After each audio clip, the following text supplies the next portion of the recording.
वारिस शाह दा बोलना भेद अंदर ते दानिशमंद नु गौर जरूर है जी। और मौलाना फजलुर रहमान साहब जमीयत उलमा इस्लाम फे, उनको कौन नहीं जानता। और कितनी घना कदर खिदमात हैं पाकिस्तानी सियासत में और वतन अजीज के लिए। मौलाना साहब की कई मिलियन मार्चेस हैं जनाब, कभी महंगाई के खिलाफ, कभी नाजायज हुकूमतों के खिलाफ। ये आज मौलाना फजलुर रहमान साहब खुद ही ये रिवाइवल करवा रहे थे। और उन्होंने ये भी बताया, बड़ी बड़ी उन्होंने फहम आमेज बातें की जो हमारे लिए मशले राह की हैसियत रखती हैं। आज एक प्रेस कॉन्फ्रेंस करते हुए जब उनसे ये सवाल किया गया कि मौलाना साहब वो ये जो पीटीआई के कागजात लोगों के यहाँ वो कैसरा परवेज लाही साहब अब्बा के कागजात छीने जा रहे हैं, ये गलत हो रहा है। तो उन्होंने एक बड़ी ही एक मल्टी डायमेंशनल किस्म की बात की और उन्होंने कहा आप एक ही जहत को क्यों देखते हैं जनाब। आप ये देखिए कि ये उनके खिलाफ कोई कार्रवाई नहीं हो रही बल्कि उनको प्रोजेक्ट करने की कोशिश की जा रही है। और मौलाना फजलुर रहमान साहब की फहम फरासत से हमें पहले ही मुस्तफीद होना चाहिए था। बड़े बूढ़ों की बात मान लेनी चाहिए, मगर हमारी कौम में बहुत एक गलत बात है कि हम बड़े बूढ़ों को वो कदर नहीं देते जिसके वो मुस्तहिक हैं। मौलाना साहब ने पहले भी कहा था कि जनाब ये जिस तारीखों में इलेक्शन करने की बातें की जा रही हैं, सर्दी की वजह से इलेक्शन नामुमकिन होगा, टर्नओवर कम होगा। आज उन्होंने इस बात की भी याद दहानी कराई, रिवाइवल किया कि जनाब तब भी मुझे कहा जाता था मैं इलेक्शन से भाग रहा हूं। और आज देखिए फिर आज तो दो सूबों में जो अमनो अमा की सूरत हाल है, लॉ एंड ऑर्डर की सिचुएशन है, उसको उसका फिर मौलाना साहब ने जिक्र किया और बताया कि चीफ इलेक्शन कमिश्नर ने भी इस बात को एडमिट किया है कि जनाब दो सूबों की सूरत हवाल जो लॉ एंड ऑर्डर के हवाले से है वो मखदूश है और मैं दुआगो हूं।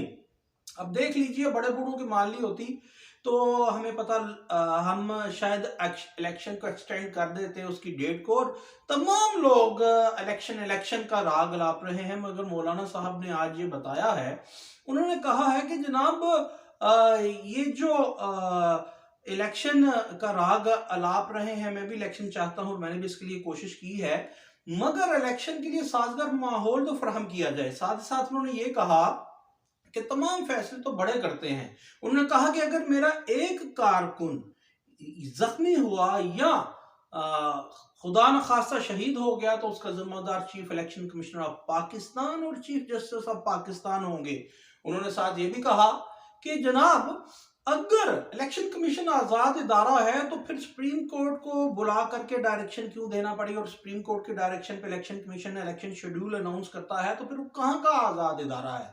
साथ ही उन्होंने ये कहा कि पाकिस्तान तहरीके इंसाफ से जो बदले का निशान इलेक्शन कमीशन ऑफ पाकिस्तान ने ले लिया है उसको उस पे जनाब पेशावर हाई कोर्ट से उन्हें रिलीफ मिल गया। तो उन्होंने एक बड़ी ही एक फिक्र अंगेज किस्म की बात की और एक नई इंटरप्रिटेशन की उन्होंने, जो वाकई एक क्वेश्चन ऑफ लॉ है। उन्होंने कहा कि देखिए कि इलेक्शन कमीशन ऑफ पाकिस्तान की टेरिटोरियल जुरिस्डिक्शन तो ऑल ओवर कंट्री है, यानी पूरे मुल्क पे अमलदारी है उसके फैसले का।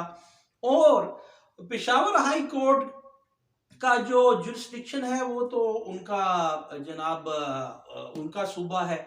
तो उन्होंने ये क्वेश्चन ऑफ लॉ रेज किया है कि ऐसा तो नहीं हो सकता, मगर उन्होंने ये किया है।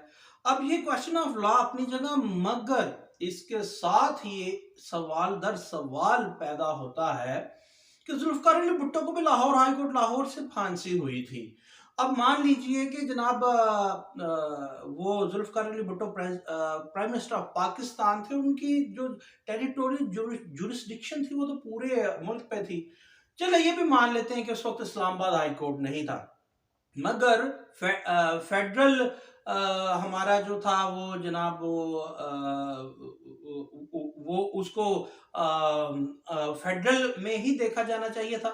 मगर मान लेते हैं इस्लामाबाद हाई कोर्ट नहीं था, तो आज जो आए रोज मुख्तलिफ प्रोविंसेस के हाई कोर्ट्स चीफ सेक्रेटरी को, और चीफ सेक्रेटरी को छोड़िए, ये तो एक ब्यूरोक्रेटिक ओहदा है, जो चीफ मिनिस्टर्स को बुला लेते हैं कि जनाब आप आइए, आपने ये क्यों किया। तो चीफ मिनिस्टर की जो टेरिटोरियल जुरिस्डिक्शन है वो तो ऑल ओवर प्रोविंस, सूबे पे होती है।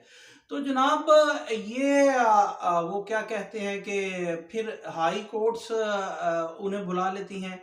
ये फिर वो कैसे बुलाती हैं, अगर ये हम मौलाना फजलुर रहमान साहब के कॉन्सेप्ट से देखें, और वजीर आजम को भी मुख्तलिफ हाई कोर्ट्स की जानिब से वो समन जारी किए गए हैं। माजी में ऐसे कई नज़ायर मिलते हैं मुख्तलिफ इशूज पे।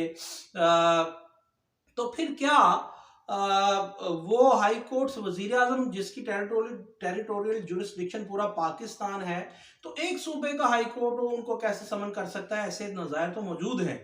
तो फिर फजलुर रहमान साहब की अगर नज़र से देखें, तो फिर तो कल को हाई कोर्ट्स जो कॉन्स्टिट्यूशनल कोर्ट्स हैं वो तो जनाब ना वजीर आला को ना वजीर आजम पाकिस्तान को समन कर पाएंगी।